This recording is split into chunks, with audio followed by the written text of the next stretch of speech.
We meet today to consider the Enhancing American Retirement Now Act.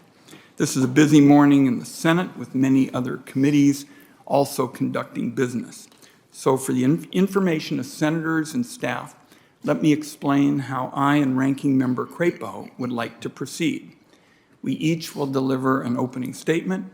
Other members then are welcome to deliver opening statements of up to 5 minutes. Once opening statements have been given, we'll ask the Joint Committee on Taxation Chief of Staff, Tom Barthold, to describe the chairman's mark and the modification. Once that has been done, members may ask any technical questions they have of Chief Barthold, the committee staff, or the Treasury staff. After that, we may, depending on members' availability, have debate on amendments, but without conducting votes. At 11:30, assuming that we have a sufficient quorum, we'll vote on amendments and final passage. I urge members to be present promptly at 11:30 so that we can conclude our work quickly. Senator Crapo, is that approach acceptable to you? Yes, Mr. Chairman. With that, we'll turn to opening statements. I'll begin. As I noted, we're considering the Earn It Act today. It includes more than 70 proposals aimed at helping more Americans save. The culmination of months of collaboration between just about every member of the committee, Democrat and Republican. It starts with the proposition that helping people save is key to an economic system that gives everybody in America a chance to get ahead, particularly for people of modest incomes and the middle class. The system today isn't doing enough to help them set money aside. The need for reforms is even more urgent at a time when prices are rising and eating into family budgets. More Americans are now reporting that they expect that they won't have enough to set aside to retire anytime soon. And the number of retirees who are going back to work is climbing. That's why it is so important for this Congress to act. This committee has been leading the way on a bipartisan basis. I'm going to briefly mention 4 major reforms in the Earn It Act. First, the bill includes a pair of important upgrades to the Savers Tax Credit. For the first time, the Savers Tax Credit will be deposited directly into a worker's IRA or 401k account rather than being lumped into any tax refund. This is going to unlock even greater savings potential with added interest and earnings on that deposit.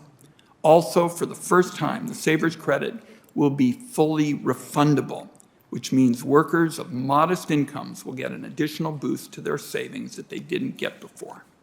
Taken together, these changes make the Savers Credit a much more powerful tool to help working people and middle-class Americans prepare for retirement. Roughly twice as many workers will qualify, up to 77 million.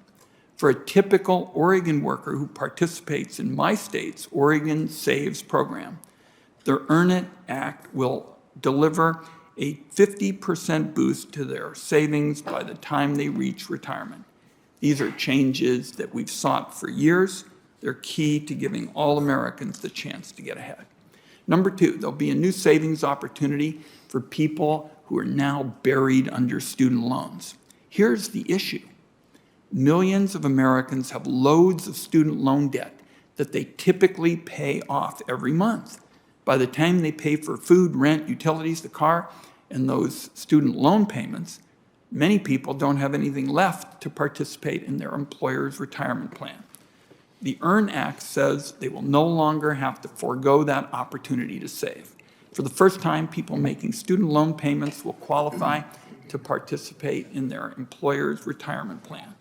While they're paying down their loans, their employers will make contributions to begin building up their retirement accounts. This is a fresh approach that rewards people with increased savings for making smart financial choices, another long-standing priority of this committee. Number 3, for the first time, the Earn It Act will direct the Treasury to come up with a new standardized form that retirement plans can use to make rollovers easier for workers. Rollovers are how workers bring their savings along when they change jobs. Today, that process is often an incredible headache.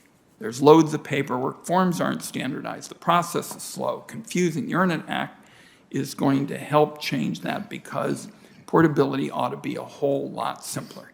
Number 4, for the first time, the Earn Act will allow all employers to allow workers to take distributions from their retirement accounts to pay for long-term care and premiums. The distributions out of retirement accounts will still be taxable, but there will no longer be a 10% penalty. It will mean that more people are able to get high-quality long-term care insurance coverage in case they need expensive at-home or nursing home care. These are just a few of the 70-plus provisions included in the Earn Act. Again, I want to thank Ranking Member Crapo and every member of the committee for their hard work. This has been a big challenge. I'm glad the committee is coming together. And I particularly want to thank Senators Cardin, and I believe he's here, Senator Portman.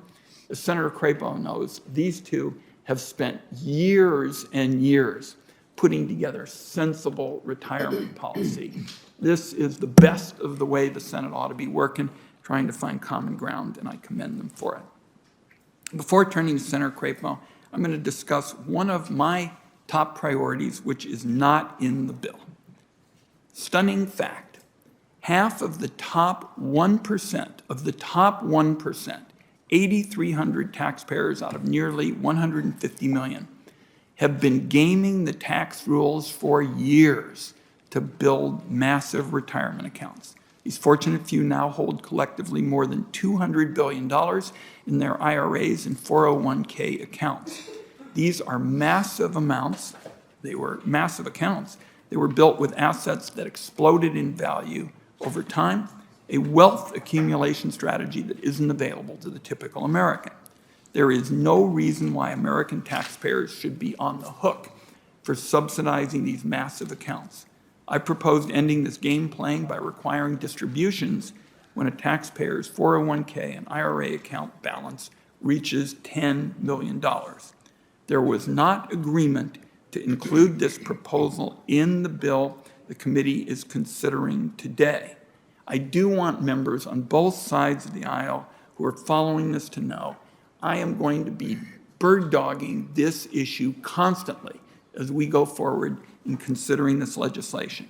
The final retirement bill that hits the president's desk ought to crack down on this obvious abuse of the tax code. Senator Crapo.